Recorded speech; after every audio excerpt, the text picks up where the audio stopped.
Dites-moi si j'ai fait quelque chose de mal. Une des dernières amies qui me reste me fait la tête, elle me parle plus. Parce que j'ai contacté son mari sur Instagram pour lui demander s'il pouvait venir me chercher après le travail. Tous les trains étaient annulés et je devais rentrer chez moi le plus tôt possible. Il a répondu, il a accepté, il sait que je suis une très bonne amie de sa femme. Du coup, je lui ai donné mon numéro, il est venu me chercher. Je n'ai rien dit à mon ami, je ne voyais pas que c'était utile parce que pour moi, il n'y a rien de méchant. Je pouvais même pas discuter avec le gars pendant le trajet parce que sa femme était au téléphone, elle voulait pas raccrocher. Elle m'a même pas dit bonjour, même pas coucou, rien du tout. Et moi aussi, j'ai rien dit parce que j'ai senti que c'était froid. Donc lui, sur le chemin pour me déposer, il l'a appelé pour dire je suis avec Rosie, je la dépose. Elle était choquée au téléphone, elle a pas parlé, elle a rien dit, mais elle est restée en ligne avec lui sans rien dire, sans raccrocher. Pendant tout le trajet, elle voulait pas raccrocher, j'étais choquée. Donc quand je suis arrivée chez moi, attendez, je vous lis ce qu'elle m'a envoyé. J'arrive chez moi, elle m'envoie ça. Écoute Rosie, je voulais pas croire ce que les gens disaient, mais finalement je commence à les croire. Ce que tu m'as fait aujourd'hui est un coup dans le dos. J'ai rien compris. Je suis choquée, j'ai fait quoi de mal? T'as pas le permis, tous mes trains étaient annulés, je devais rentrer chez moi le plus rapidement possible pour des choses que j'avais à faire. Sur le trajet, il a appelé sa femme pour lui dire je dépose Rosie chez elle. Donc je comprends pas, qu'est-ce que j'ai fait de mal s'il vous plaît? En fait, dites-vous que j'ai réécouté la vidéo à 2 ou 3 reprises pour vraiment intégrer toutes les dingueries qu'elle vient de lâcher en fait. Cette dame, je ne sais pas si elle l'a fait exprès, si elle fait la comédie, si elle joue la naïve devant les caméras, mais c'est clairement une femme intéressée. C'est une lecture des faits, c'est une femme intéressée. Salut à tous et bienvenue sur Ekima. Vraiment aujourd'hui là, je n'ai pas la force d'être énervée. Donc, on va juste essayer de prendre en charge ce cas doucement, vraiment doucement. Déjà, je ne sais pas si vous avez été attentif, mais elle ouvre la vidéo en disant qu'elle ne comprend pas le comportement d'une de ses amies. D'ailleurs, même l'une des dernières amies qui lui reste. Rien que ça là, c'est un indice. Si c'est l'une de tes dernières amies, alors au vu de toutes les dingueries qu'elle a dites dans la vidéo là, c'est tout à fait compréhensible. En fait, tout s'explique, tout s'aligne. Si elle a l'habitude d'agir de la sorte, alors forcément que ses amis vont se barrer, vont s'éloigner d'elle, parce que elle là, c'est la manifestation de ce qu'on appelle une mauvaise compagnie, tout simplement. Oui, il ne faut pas avoir peur de dire les termes. Cette dame est une mauvaise amie, c'est une mauvaise compagnie, donc pas étonnant que les gens la fuient ou alors l'évitent. Bref, déjà c'est un indice, du coup continuons. Parce que j'ai contacté son mari sur Instagram pour lui demander s'il pouvait venir me chercher après le travail. Tous les trains étaient annulés et je devais rentrer chez moi le plus tôt possible. Elle dit qu'elle a contacté le mari de son ami sur Instagram. Ok, je ne sais pas si je dois le répéter. Elle l'a contacté sur Instagram, ça veut dire énormément de choses. Ça veut déjà dire que le mari de son ami et elle ne sont pas suffisamment proches au point voilà de s'échanger les contacts. Quoique non, vous allez me dire ouais, aujourd'hui tout le monde cause sur Instagram. Oui et non en fait. À un moment donné, lorsque nous sommes proches de quelqu'un, ce n'est plus via des messageries de réseaux sociaux qu'on va s'écrire, mais via des messageries normales. Donc déjà, c'est la preuve qu'elle a franchi une limite. C'est la preuve que son geste était totalement intéressé, même si elle veut nous faire prétendre le contraire. Parce que dans sa situation, il y avait d'autres solutions, il y avait d'autres options qui auraient pu faire en sorte en fait que voilà, elle évite une embrouille avec son ami, elle évite un malentendu avec le mari de celui-ci, et en fait faire en sorte que voilà, sa demande soit validée sans encombre, sans arrière-pensée et j'en passe. C'est faire beaucoup trop d'acrobatie pour nous faire croire que ce geste-là était désintéressé. Donc moi, vraiment, je n'y crois pas. Je ne sais pas vous, mais je n'y crois pas. Continuons. Il a répondu, il a accepté, il sait que je suis une très bonne amie de sa femme. Du coup, je lui ai donné mon numéro, il est venu me chercher. Oui, le monsieur, il est poli. Forcément, il est poli. Il ne va pas penser direct à une tentative de coup d'état. Voilà. Et vous voyez que là, après sa réponse, elle décide de lui passer son numéro. C'est la preuve par A plus B qu'il n'était pas si proche que ça. Je suis même sûre qu'il a été un petit peu perturbé par son approche. DM le mari de ta copine sur Instagram. Non, waouh, chapeau. En fait, ça c'est être trop à l'aise parce que vous ne vous rendez peut-être pas compte. Parce que vous pouvez me dire tout ce que vous voulez, mais le mari de ton ami, ce n'est pas ton ami, ce n'est pas ton camarade. C'est par politesse, voilà, que vous échangez. Et même si il vous arrive de parfois rigoler à gorge déployée ensemble, cela ne te donne pas le droit d'outrepasser certains protocoles. Il y a toujours une hiérarchie à respecter. Et cette dame vient de s'en foutre royalement. Et le pire, c'est qu'elle espère qu'on va la prendre au sérieux et qu'on va la défendre sur les réseaux. Parce qu'elle vient jouer les victimes. D'où tu te permets de briser ou alors, je sais pas, d'outrepasser l'hiérarchie. Admettons que tu sois dans une situation délicate. Tu as besoin de quelqu'un pour te déposer chez toi étant donné que voilà, il n'y a plus de métro ou alors il n'y a plus de bus, peu importe. Tout de suite, tu penses à contacter le mari de ton ami. Mais madame, est-ce que tout va bien? Qu'est-ce qui va pas chez vous en fait? C'est comme dans un short que j'ai partagé récemment où un homme demandait que vous réfléchissez même comment ici sur les réseaux. Est-ce que vous réfléchissez penchant en fait? En fait, avant qu'on ne continue la vidéo, c'est mieux que je partage maintenant l'astuce qu'elle aurait dû faire, voilà, pour éviter une telle situation. Donc, petit tutoriel. Tu te retrouves dans une situation où tu n'as pas d'autre choix, voilà, que d'appeler quelqu'un pour te chercher et te raccompagner chez toi. Laisse-moi t'expliquer ce que tu aurais dû faire. Premièrement, vu que tu sais que ton ami et son mari vivent dans les parages, ou alors ne sont pas très loin de là où tu te trouves, ce que tu étais censé faire, c'est que voilà, tu écris à ton ami en lui présentant la situation. Tu lui expliques que c'est très urgent, que tu n'as pas d'autre solution que de faire appel à elle et donc par ricochet de faire appel à son mari qui lui est véhiculé. Et c'est donc à ton ami que tu demandes, avec bien sûr toutes les règles de politesse qui vont avec, si elle peut demander à son mari de venir te chercher toi à la gare ou alors peu importe où tu te trouves. C'est ton amie qui doit faire office d'avocate pour plaider ta cause et faire en sorte, voilà, de motiver son mari à venir te chercher. C'est ton amie en fait qui doit venir gratter la barbe de son mec et voilà, lui dire que voilà, ma copine est en difficulté, elle a besoin de toi, elle a besoin de nous. Donc après que ton amie ait fini de négocier avec son mari à propos de ta situation, qu'elle doit revenir vers toi en fait et te donner une réponse, qu'elle soit favorable ou pas. Mais vraiment quand je vois la vidéo, hein, cette dame, elle m'a l'air de ressembler à une tantine. Seulement, elle ne m'a pas l'air de connaître les règles de bienséance, les protocoles pour voilà, éviter toute situation ambiguë. Soit elle ne les connaît pas et donc elle n'a pas été éduquée sur ce genre de questions, soit elle les connaît mais elle a fait fi de ça et a décidé d'outrepasser les règles et le protocole et donc de se permettre de s'adresser directement à l'autorité qui a la voiture en fait, au mari. Non mais madame, la bienséance voudrait que tu passes par sa femme, donc ton ami. C'est comme ça en fait, tu dois passer par la femme pour obtenir les faveurs du mari. Tu ne passes pas par le mari directement, d'autant plus que le mari et toi n'êtes pas proches. Je ne vous parle pas d'une situation où par exemple, je sais pas, la dame est proche du mari, c'est-à-dire qu'elle est en amitié avec le mari et que voilà, cet homme a une femme. Non. Là, c'est avec sa femme qu'elle est amie. Ce n'est pas du tout avec lui. Donc, il y a une hiérarchie à traverser avant d'arriver là où tu veux. Et ce qui est drôle, c'est qu'elle pense qu'en faisant cette vidéo, voilà, elle se dédouane. Vraiment, moi, ça me dépasse. Bref, continuons. Je n'ai rien dit à mon ami, je ne voyais pas que c'était utile parce que pour moi, il n'y a rien de méchant. Ah, donc elle estime que commissionner le mari de son ami sans rendre compte à son ami, ce n'est pas utile.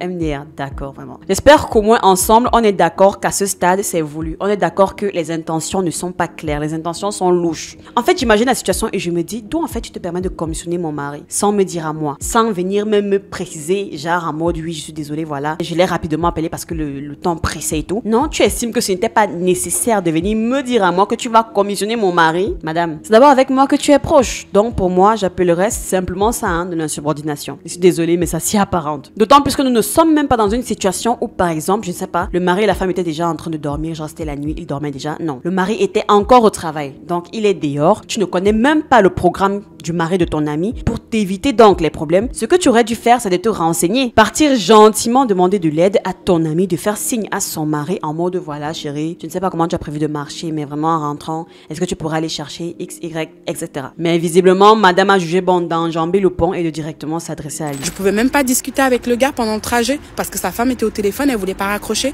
Elle m'a même pas dit bonjour, même pas coucou, rien du tout. Et moi aussi, j'ai rien dit parce que j'ai senti que c'était froid. Donc lui, sur le chemin pour me déposer, il l'a appelé pour dire bah je suis avec Rosie, je la dépose. Donc elle a fini de traiter avec le mari de son ami. Cependant, son ami a tout de même fini par être au courant parce que voilà, son mari lui a fait part de la situation. Son mari l'a appelé pour lui dire voilà, je vais aller prendre ta copine, etc., etc. Et ce qui est tout à fait normal, c'est naturel parce qu'en effet, j'imagine que la requête lui a semblé un petit peu bizarre, mais bon, soit par amitié pour sa femme, il a dû se dire voilà, vas-y. Il n'y a pas de souci, hein, je peux le faire. Mais il faudra tout de même que je signale à ma femme que voici ce qui se passe. Rien que pour ça, je devais innocenter le mari dans cette situation. Parce qu'à un moment donné, même je me suis dit, j'ai pensé que peut-être cette situation l'arrangeait. J'ai pensé que voilà, il a accepté parce que lui-même souhaitait aussi, par exemple, se retrouver seul à seul avec l'ami de sa femme. Mais non, il a informé sa femme de la requête de son ami et il s'est donc assuré, voilà, d'être au téléphone avec elle pour qu'elle sache ce qu'il se passe. Parce que oui, forcément que sa femme n'était pas très rassurée à l'idée de cette situation ambiguë. Forcément, elle va devoir imposer sa présence. Forcément, elle va devoir marquer son territoire. Et si elle a autant été dure entre guillemets, quoi que je ne trouve pas, si elle l'a fait de cette façon, ça veut dire que mine de rien, en tant que son amie, elle sait comment cette dame est. Elle sait comment elle fonctionne. La preuve, elle est la seule amie qui lui reste. Donc, il y a de quoi se méfier. Elle n'a juste fait que prendre cette disposition pour voilà, lui faire comprendre qu'elle était en tort. Et c'est pour ça que probablement, elle ne lui a même pas adressé la parole tout au long du trajet. C'est pour ça que sur le chemin du retour, comme elle le dit, son amie ne lui a pas du tout adressé la parole parce qu'il n'y avait pas lieu de le faire. Vu qu'elle n'a pas jugé bon de s'en remettre à elle pour avoir ce service, vu qu'elle a jugé bon d'escalader le protocole, donc il n'y a pas en fait à être poli envers toi. Et d'ailleurs, je tiens à souligner qu'elle a l'air énervée en fait que son amie ait fait ça, que son amie ait monopolisé son mari tout au long du trajet. Son propre mari biologique, hein? Est-ce que vous vous en rendez compte? Tu es fâché parce que elle cause avec son mari tout au long du trajet, ou bio en fait. Non seulement elle doit marquer son territoire, mais elle doit te faire comprendre que tu étais en tort, que le geste que tu as posé n'était pas bon. Mais bizarrement, ça l'a mis en colère. Ça veut dire que quoi? Elle voulait profiter d'un moment d'aparté avec le mari de son ami? C'est quoi le souci? Pourquoi ça te met en colère? Oui, là encore, elle aurait pu revendiquer le fait que son ami l'ait ignoré, mais tu n'as pas le droit en fait de revendiquer le fait que ton ami ait monopolisé son mari tout au long du trajet parce qu'elle causait avec lui. C'est son mari, non? Elle a le droit. Trouvez-vous votre propre mari comme ça pour vous aussi causer avec lui. C'est simple. Bref, continuons. Elle était choquée au téléphone. Elle n'a pas parlé, elle n'a rien dit, mais elle est restée en ligne avec lui sans rien dire, sans raccrocher. Pendant tout le trajet, elle voulait pas raccrocher, j'étais choquée. Oui, sa femme a le droit d'être choquée parce que en fait, à quel moment tu te permets ça? Non mais vous êtes trop trop à l'aise ici d'ailleurs. Vous avez vraiment un excès de zèle phénoménal. Tu voulais qu'elle raccroche pourquoi? Tu avais quoi à dire au mari de ton ami que tu ne pouvais pas dire pendant qu'elle était au téléphone avec lui? C'est-à-dire en fait, plus elle parle, plus elle est suspecte. C'est terrible en fait. Je ne sais pas si elle s'entend parler. J'arrive chez moi, elle m'envoie ça. Écoute Rosie, je voulais pas croire ce que les gens disaient.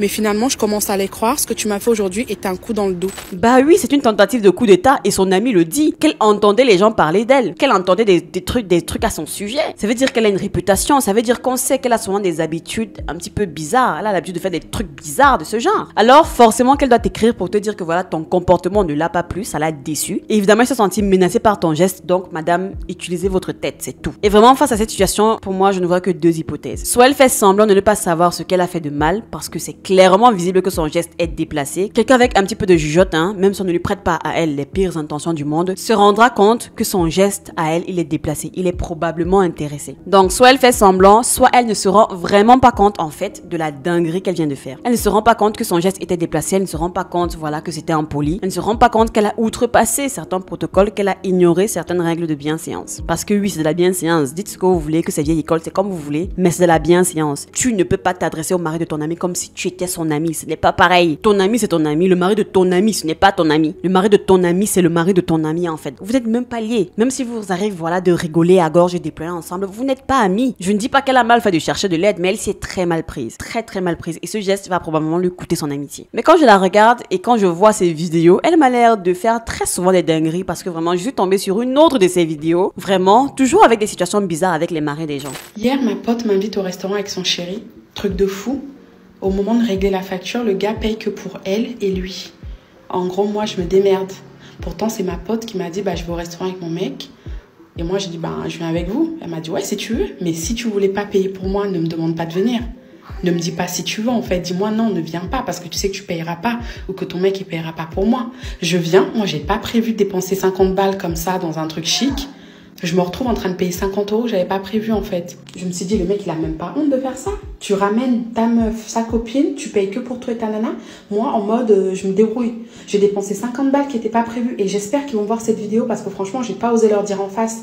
J'ai pas envie d'avoir des histoires, je préfère qu'ils voient ça par mon compte TikTok. Bon, déjà, je ne sais pas comment fonctionnent les invitations chez vous. Je ne sais pas si quand t'invites, c'est la personne qui t'invite qui paye ou alors c'est toi qui payes malgré que tu as été invité. Mais lorsqu'on l'écoute, lorsqu'on écoute l'histoire, on se rend compte qu'on ne l'a pas véritablement invitée. Elle s'est un petit peu imposée, si vous voulez mon avis. Sa copine n'a fait que lui dire ce qu'elle allait faire, c'est-à-dire aller au resto avec son mec. Mais toi, tu veux venir là-bas faire quoi? Si tu t'ennuies à Netflix, venir à un rendez-vous de couple, déjà là tu gênes, je suis désolée. Tu gênes. Ta copine et son mec s'en vont dans un dîner. Déjà toi, comment tu te dis que c'est le moment idéal pour m'incruster? Mais c'est un dîner à deux. C'est un dîner entre amoureux probablement, je ne sais pas. Mais toi là, tu viens et tu te mets au milieu. Pourquoi faire? Attends quand ton ami ira au resto seul et voilà, tu vas lui dire que ouais, on y va à deux, entre copines. Mais là, tu t'imposes dans un dîner à deux. Waouh. À un moment donné, en fait, tu souhaitais juste être la troisième roue du carrosse. Et en tant que troisième roue du carrosse, tu vas devoir te démerder. Elle ne t'a pas demandé de venir. Elle a dit si tu veux. Et selon moi, c'est mon analyse, selon moi, c'était une manière polie de te faire comprendre que bon, la situation n'est pas vraiment adéquate, donc vraiment non. Quoique oui, vous aurez pu me dire que voilà, son ami aurait dû lui dire clairement de ne pas venir. Sauf que peut-être que vous n'avez pas pensé au fait que son ami pensait qu'elle connaissait les règles de bienséance. Elle pensait par exemple que son ami aurait pu lire entre les lignes. Tout le monde n'est pas à même, n'est pas capable en fait de répondre froidement à ses amis. Donc je me dis que sa copine s'est dit que c'était à elle de comprendre et de lire entre les lignes que probablement c'est un dîner de couple, donc je risque d'être de trop. Mais non, en fait, elle a fait son choix. Soit elle n'est pas du tout éduquée à ce genre de règles de bienséance, soit elle a fait fi encore une fois et a décidé de s'incruster. Non, vraiment bien joué, vraiment. Je suis choc-bad à quel point elle est à l'aise. Et en fait, autant à l'aise aussi de débuter ce genre d'histoire et d'espérer qu'on la prenne pour la victime. À quel moment on va te prendre pour une victime? Tu l'as cherché, tu as voulu te mettre dans cette situation. Parce que dites-vous que peut-être l'une des raisons pour lesquelles son mari n'a pas jugé bon de payer pour elle, c'est probablement parce que voilà, il s'est dit que c'était un dîner entre amoureux. Mais bon, soit son ami voulait aussi sortir et voulait être des leurs, donc profiter un petit peu de leur compagnie. Mais ça ne voulait pas forcément dire qu'elle voulait profiter aussi de leur portefeuille. C'est sûr que c'est toujours amusant d'être au resto à plusieurs. Donc, ils ont accepté sa présence. Cependant, dans le contrat, ce n'était pas spécifié qu'elle devait aussi profiter des avantages financiers qui vont avec. Donc, elle s'est mise dans cette merde elle-même. Et elle le dit bien qu'elle n'a pas prévu de dépenser. Mais si tu n'as pas prévu de dépenser, alors renseigne-toi. Demande à ton ami, même si c'est sur le ton de la blague, demande-lui, est-ce que vous allez payer pour moi parce que voilà, je suis un peu à sec ou alors je dois me débrouiller. Comme je l'ai dit dans ma précédente vidéo, ne prêtez pas pas des intentions angéliques aux gens. Les gens ne vous doivent pas la gentillesse. Ton amie n'a pas obligation en fait de payer pour toi. Si elle avait ce genre de principe en tête, par précaution, elle n'aurait même pas proposé de s'incruster. Ou alors elle allait décider simplement de poser la question directement pour éviter un malentendu, pour éviter une situation malaisante. En fait, je me rends compte que les gens sont beaucoup trop à l'aise et n'ont plus honte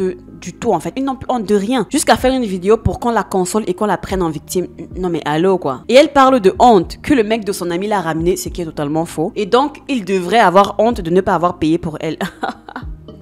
La seule personne qui devrait avoir honte ici, mais c'est toi. C'est toi qui as pris tes aises, voilà, pour venir entrer dans un rendez-vous qui n'était pas à la base prévu pour 3 personnes. Tu t'es mis à l'aise dans la relation des gens en t'imaginant qu'ils vont te faire une fleur. Et en plus, elle ajoute qu'elle ne veut pas d'embrouille avec eux et c'est pourquoi elle en fait un TikTok pour l'expliquer. Waouh! Le niveau, il est stratosphérique. Soit elle est conne, je suis désolée, ça arrive que les gens soient idiots. Soit elle le fait exprès et ça, c'est pas possible en fait. Je pense qu'elle le fait exprès parce que pour moi, je pense que statistiquement, les femmes mesquines sont foncièrement plus nombreuses que les femmes idiotes. Bref, tout ça pour dire que cette tantine, comme Barbe Bleue les appelle souvent, cette tantine a de sérieux problèmes de compréhension du monde. Je sais pas. Elle est mesquine, elle affiche sa mesquinerie dans l'espoir de se faire rassurer. Moi, vraiment, c'est des comportements qui me donnent des allergies, vraiment. Et après, lorsqu'elle va se retrouver toute seule, sans amis, sans rien du tout, elle va dire que voilà, les gens sont méchants, les gens sont mauvais, etc. Alors que c'est elle la première à s'être foutue dans cette merde. Et bien sûr, elle voudrait être présentée, être mise en avant comme étant la victime de l'histoire. Et ben madame, tant pis. Mais vous ne bernez personne avec ce genre de comportement. Dans tous les cas, dites-moi ce que vous en pensez dans les commentaires. Et on se dit à bientôt pour une prochaine vidéo. Ciao!